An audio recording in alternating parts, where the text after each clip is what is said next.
I'm Kara Dedman, the museum curator at the North Carolina State Capitol. I'm joining you today from the Capitol's historic Senate chamber to talk about Governor William Holden. On March 22, 1871, the North Carolina Senate found Governor Holden guilty of high crimes during his impeachment trial. Holden was the first governor in the United States to be impeached and removed from office. However, 140 years after the original trial, the North Carolina Senate once again convened here in this room and voted to posthumously pardon William Holden. So why was Holden impeached in the first place? William Holden was born in North Carolina in 1818 and worked for newspapers as early as age 10. He worked as a printer and writer and later purchased control in the North Carolina Standard, turning it into the newspaper for the state's Democratic Party.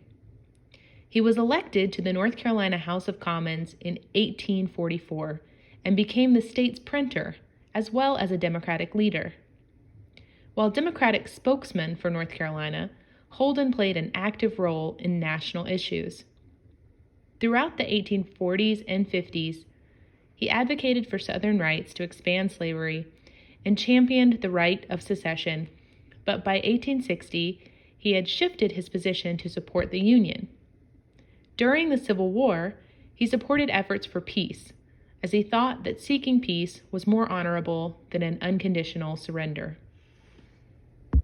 After the Civil War, Holden was appointed as the state's provisional governor by President Andrew Johnson, but in 1865, he was defeated in a special election for governor by Jonathan Worth. He ran again and won as a Republican in 1868.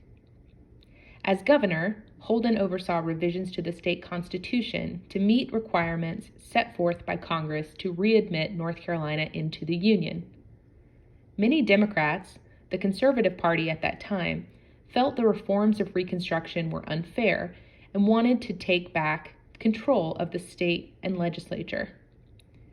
Their efforts were aided by the Ku Klux Klan, who openly intimidated Black and white voters and Republican officials. These actions of terror were greatest in North Carolina's Piedmont region, especially Alamance and Caswell counties, where members of the Klan regularly used campaigns of violence, rape, and murder to fracture the political coalition between Black and white Republicans. On the night of February 26, 1870, Klan members in the Alamance County town of Graham captured Wyatt Outlaw. Outlaw was a Black Union veteran, a town commissioner, a local constable, and the county's primary Black Republican leader. Klan members lynched Wyatt Outlaw in full view of the local courthouse. Klan members also murdered William Puryear, a local Black man with disabilities, who claimed to know Wyatt Outlaw's murderers. Local Republican leaders appealed to Governor Holden for help, and on March 7, 1870, Holden declared Alamance County to be in a state of insurrection. On May 21, 1870, Klan members murdered John W. Stevens in Caswell County. Stevens was a white Republican state senator, and his death led Governor Holden to agree to restore peace in these counties by raising the state's militia. To mobilize state troops and declare an insurrection, Holden used a new power granted to him by the General Assembly in the Schaffner Act. The Schaffner Act allowed executive authority to, quote, declare such county to be in a state of insurrection and call into active service the militia of the state, end quote. Governor Holden also suspended the writ of habeas corpus, imprisoning suspected Klan members without warrants. Militia occupied Alamance and Caswell counties, arresting and jailing around 100 local Klan members, though none were ever formally charged.